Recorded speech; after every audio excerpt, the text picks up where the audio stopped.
This is so crazy. Okay. So I'm going to do a little bit of a screen share because I'm going to show you, give you a tour of the calendar. So let me do the entire screen. Okay. And then I will come in here to my computer and we'll walk you through the spiral spectrum calendar and give you a little bit of an overview of what it looks like. So I'm just going to open up a JPEG of the calendar. Just for my adventures, go to the spectrum. You guys are getting the backdoor look at all of my stuff here. I do a lot more than just the calendar. Today is a full moon, so it's a pretty kind of magical day, if you will. And I've had a really good day. I don't know about you guys, but I have my moon in Scorpio, so it is always a good day for me. Let me make sure that we've got you guys going. You're in the background there. Okay. Whoa, that's trippy. Okay. Where did it go? Okay, so this is, I'm just going to zoom in on the calendar right here so that you can see it. Wow, that's really trippy in the background. Like that. Okay, so I'm going to give you a little bit of an overview. There's so much information in here, and I know it can be a little bit confusing, and I want to just tell you how I make this, interpret this.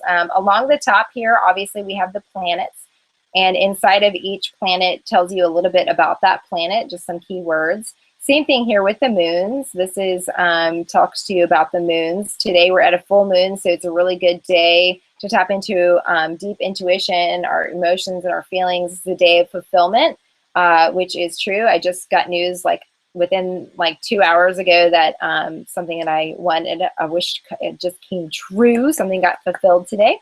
And then down here at the bottom, we have all of the chakras.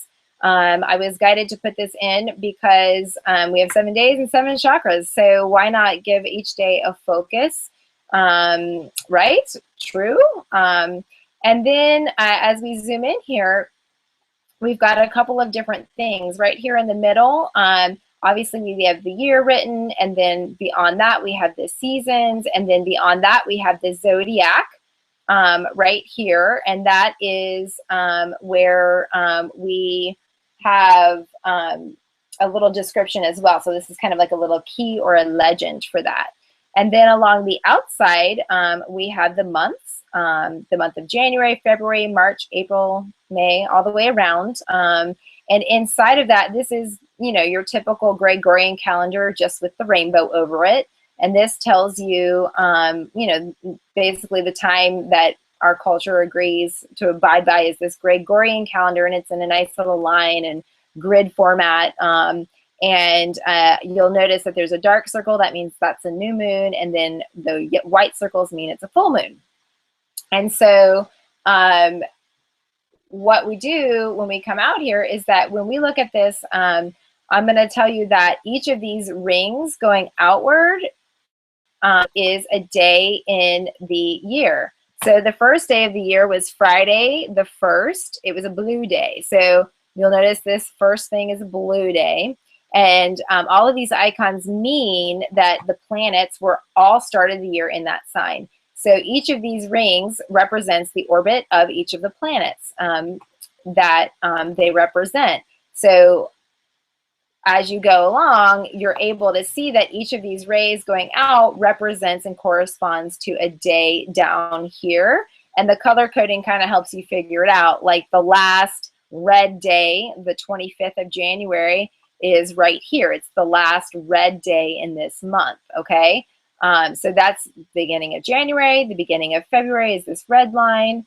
And then if we take it out even a little bit further and go down, you'll see, here's the beginning of April. It's marked out on the side there. Go over this way.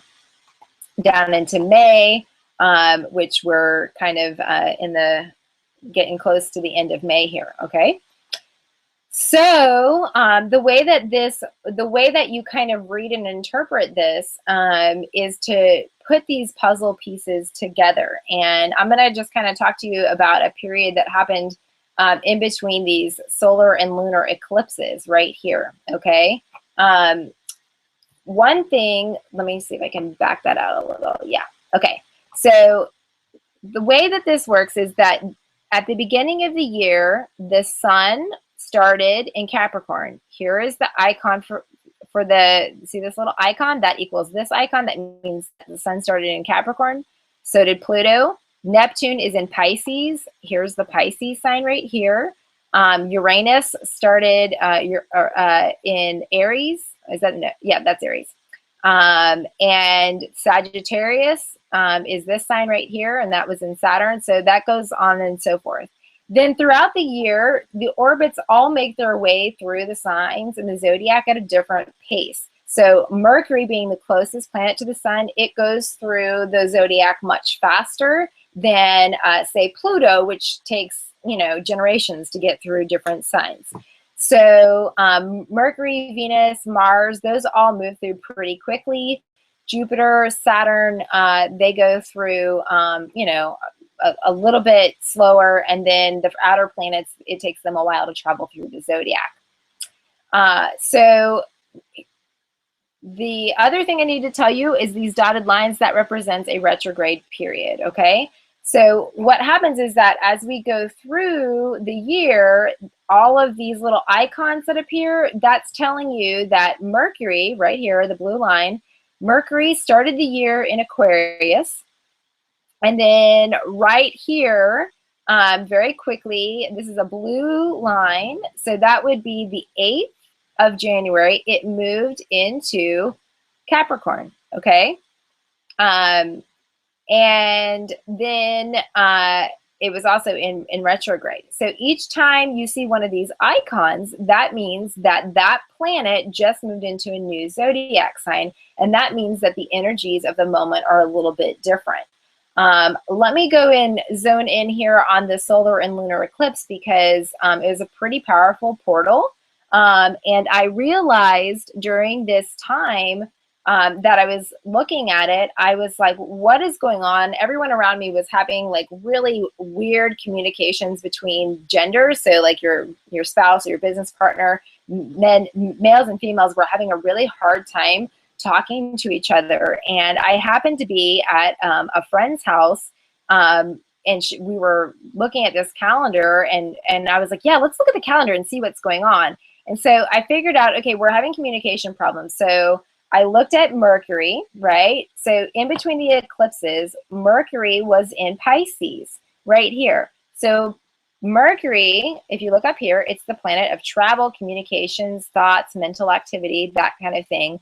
And then if you look down here, it's belief systems. So, okay, there's going to be a lot of communication around belief systems in this time period, right? Then I looked at the conflict planet, our favorite planet, right? Mars over here, it's conflict and aggression. It's also action, okay? So did you hear that thunder? The thunder rolled. So when we look at that, I looked at Mars and I said, well, what's Mars doing? So here we are. I'm sorry, I lost track. We're in the spring equinox. So Mars had just moved in. Mars and Mercury both transited like the day after each other, or the same day. It looks like the same day. Okay, so Mercury went into, Mercury, the planet of communication, this blue line, went into Pisces, communicating belief systems. And then Mars, where we're having all this conflict, is in Sagittarius, which is perceptions. So we were having very different perceptions and trying to communicate our beliefs, but our perceptions were not lining up. So it was like this very delusional period where we were arguing because we literally could not understand the other person's perceptions. I don't know if you experienced that, but I definitely did. And that went on for quite a while. And then Mercury finally went into Capricorn. So that is a very utilitarian, practical sign, and things kind of, even though we were still having this, and we were still in this period of arguing about perceptions, there's this there's this perceptions, but there's also this time to remedy the perceptions, because now Mars is retrograde. That just went retrograde. Let's see, this is the red line. Oh, actually it went retrograde on this purple line. So that's like mid purple. So on the 16th, this just went retrograde. So that means that we're able to look back and review our perceptions, because Sagittarius is about perceptions, Mars is about conflict. So where we've been arguing about our perceptions, we're finally able to start seeing what we were misperceiving, or our perceptions were off, or we're able to see the other person's perceptions, if that makes sense. We also have Mercury, the planet of communication, which is in Taurus. So Taurus is a very stubborn sign, but it's all about very grounded, earthy things too. So it's it can be stubborn. So you might still have some, let's see, there's stubbornness and there's perceptions, but there's also, so it can be a little bit bullheaded, but bulls tend to kind of like, they don't talk much, you know, so you might still like be like, in your, if I can give you a voiceover, you might still be feeling like that, but you're maybe not going to get as many fights, okay? And I don't recommend getting into a lot of arguments right now, because when Mars is in retrograde, that means that you should not be starting any fights, because anybody who starts a fight in a Mars retrograde is probably not going to come out winning on top. So let me see if I can switch back here to, I'm going to stop screen sharing. Let's see. Whoa, that's really tripping me out. Okay, I need to get my, okay, I don't want to screen share. Okay, let me see if I come back to me. Yay, I still have one person with me. I hope it doesn't matter who it is, but I do hope it's Wendy, because Wendy and I were supposed to, this is how Wendy and I started. So I really wish I could figure out how this Q&A thing works. Did anybody figure out how to ask a question? Is there a place to ask questions in there? This technology is new, so questions, answer questions. It's the first time I'm using it, and you're supposed to be able to see other people and put them on screen, and I don't know if like you have to do something on your end to do that. But I hope it is working. Dun, dun, dun, dun, dun. Let me see if I can go back here.